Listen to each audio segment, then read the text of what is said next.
Es tiempo de hacer nuestro ejercicio semanal estudiando las preguntas y respuestas del YUCAT, el Catecismo Joven de la Iglesia Católica, y en esta ocasión nos ocuparemos del séptimo mandamiento de la Ley de Dios, no robarás, que está cubierto por las preguntas 426 a 451.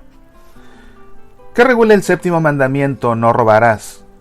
El séptimo mandamiento no solo prohíbe quitarle algo a alguien, sino que exige también la justa administración y el reparto de los bienes de la tierra. Regula las cuestiones de la propiedad privada y del reparto de los rendimientos del trabajo humano. Igualmente, se denuncia en este mandamiento el reparto injusto de las materias primas. ¿Por qué no hay un derecho absoluto a la propiedad privada? No hay un derecho absoluto, sino solo relativo a la propiedad privada, porque Dios creó la tierra y sus bienes para todos los hombres. ¿Qué es el robo y qué incluye el séptimo mandamiento? El robo es la apropiación indebida de un bien ajeno. ¿Qué normas regulan la propiedad intelectual? También es robo la sustracción de la propiedad intelectual. ¿Qué se entiende por justicia conmutativa? La justicia conmutativa regula los intercambios entre las personas en el respeto exacto de sus derechos. Se preocupa de que se respete el derecho de propiedad, se paguen las deudas, se cumplan las obligaciones libremente contraídas, de que los daños causados obtengan una reparación proporcionada y de que se restituyan los bienes robados. ¿Se pueden emplear trucos en el pago de impuestos? La inventiva en relación con sistemas complejos de impuestos no se puede objetar moralmente. Es inmoral el engaño y el fraude fiscal, es decir, falsificar, silenciar o tapar hechos para impedir una evaluación fiscal correcta. ¿Puede un cristiano especular en la bolsa o en Internet? Un cristiano puede especular en la bolsa o en Internet mientras se mantenga en los límites de las costumbres normales de una negociación hábil con dinero propio o ajeno y no incurra en faltas contra otros preceptos morales. ¿Cómo se debe tratar la propiedad común? El vandalismo y los daños deliberados en equipamientos públicos y en bienes comunes son formas de robo y deben ser reparados. ¿Puede un cristiano participar en apuestas y juegos de azar? Las apuestas y los juegos de azar son inmorales y peligrosos cuando el jugador arriesga su sustento, sobre todo cuando pone en peligro lo necesario para la vida de otras personas, especialmente cuando están a su cargo. ¿Es lícito comprar y vender personas? Ninguna persona ni partes de una persona pueden ser convertidas en mercancía. Tampoco nadie puede ofrecerse a sí mismo como mercancía. El hombre pertenece a Dios, que le ha otorgado libertad y dignidad. Comprar y vender personas, como sucede hoy en día de forma habitual, no solo en la prostitución, es un acto absolutamente reprobable. ¿Cómo debemos tratar la creación? Cumplimos el designio creador de Dios cuando cuidamos la tierra con sus leyes vitales, su variedad de especies, su belleza natural y sus riquezas renovables, y la conservamos eficazmente como ámbito de vida, de modo que también las futuras generaciones puedan vivir bien en la tierra. ¿Cómo debemos tratar a los animales? Los animales son criaturas de Dios como nosotros, a las que queremos y con las que debemos alegrarnos, como Dios se alegra de su existencia. ¿Por qué tiene la Iglesia una doctrina social propia? Dado que todas las personas creadas a imagen de Dios poseen una dignidad única, la Iglesia con su doctrina social aboga a favor de que esta dignidad de la persona se realice en el ámbito social también para todas las personas. No pretende tutelar la política o la economía, pero cuando en la política o en la economía se ataca la dignidad de las personas, la Iglesia debe intervenir. ¿Cómo se desarrolló la doctrina social de la Iglesia? Con la doctrina social, la Iglesia dio su respuesta a la cuestión social de los trabajadores en el siglo XIX. Ciertamente la industrialización había llevado a un aumento del bienestar, pero de ello se beneficiaban ante todo los dueños de las fábricas, mientras muchas personas se quedaban en la miseria como trabajadores casi sin derechos. De esta experiencia, el comunismo sacó la conclusión de que existía una oposición irreconciliable entre el trabajo y el capital, que debía decidirse mediante la lucha de clases. Por el contrario, la Iglesia abogó por un equilibrio justo entre los trabajadores y los dueños de las fábricas. ¿Están obligados los cristianos a comprometerse en la política y en la sociedad? Es una misión especial de los fieles laicos comprometerse en la política, la sociedad y la economía, según el espíritu del Evangelio, la caridad, la verdad y la justicia. Para ello, la doctrina social de la Iglesia les ofrece una orientación clara. ¿Qué dice la Iglesia de la democracia? La Iglesia apoya la democracia porque entre los sistemas políticos es el que mejor ofrece condiciones para que se realicen la igualdad ante la ley y los derechos humanos.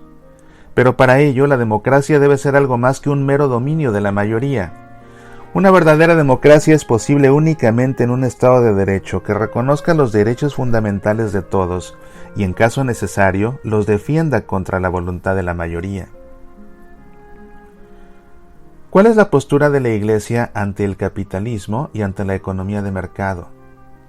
Un capitalismo que no esté insertado en un ordenamiento jurídico sólido corre el riesgo de desvincularse del bien común y de convertirse en un mero instrumento del afán de lucro de algunos.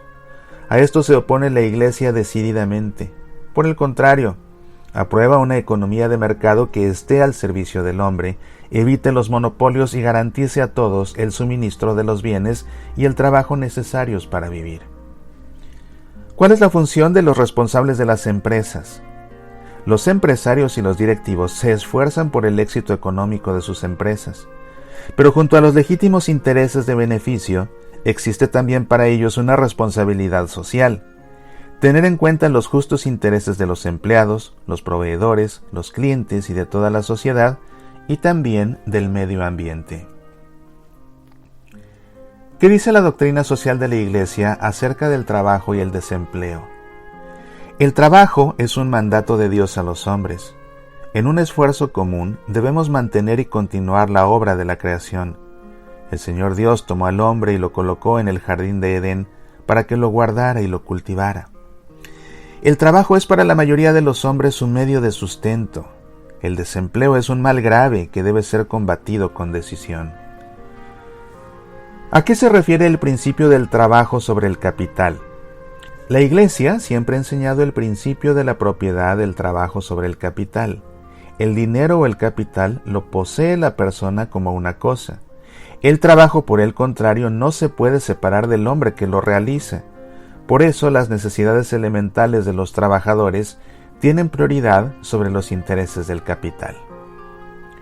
¿Qué dice la Iglesia acerca de la globalización? La globalización, en principio, no es buena ni mala, sino la descripción de una realidad a la que se debe dar forma. Surgido en los países económicamente desarrollados, este proceso ha implicado por su naturaleza a todas las economías. Ha sido el motor principal para que regiones enteras superaran el subdesarrollo y es de por sí una gran oportunidad. Sin embargo, sin la guía de la caridad en la verdad, este impulso planetario puede contribuir a crear riesgo de daños hasta ahora desconocidos y nuevas divisiones en la familia humana. ¿Es la globalización una tarea solo de la política y la economía?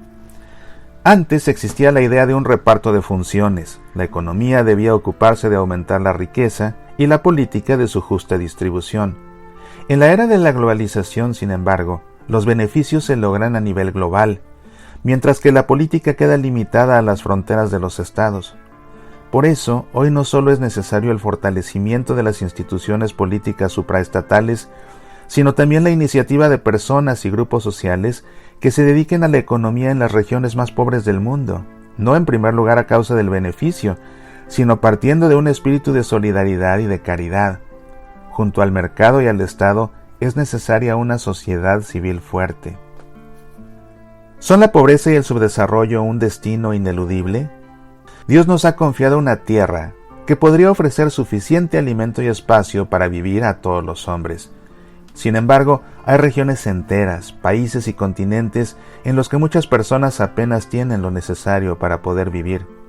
Esta división del mundo tiene razones históricas complejas, pero no es irreversible. Los países ricos tienen la obligación moral de ayudar, mediante la ayuda al desarrollo y la creación de condiciones económicas y comerciales justas, a que los países subdesarrollados salgan de la pobreza. ¿Qué importancia tienen los pobres para los cristianos? El amor a los pobres debe ser en todos los tiempos el distintivo de los cristianos. A los pobres no les corresponde sin más algún tipo de limosna, tienen derecho a la justicia. Los cristianos tienen un deber especial de compartir sus bienes. Cristo es un ejemplo en el amor a los pobres. ¿Cuáles son las obras de misericordia corporales? Dar de comer al hambriento, dar de beber al sediento, vestir al desnudo, dar techo a quien no lo tiene, visitar a los enfermos y a los presos y enterrar a los muertos. ¿Cuáles son las obras de misericordia espirituales?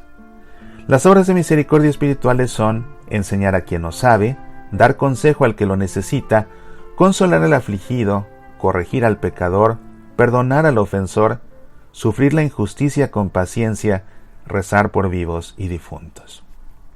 Estas son las preguntas que están relacionadas con el séptimo mandamiento de la ley de Dios. No robarás.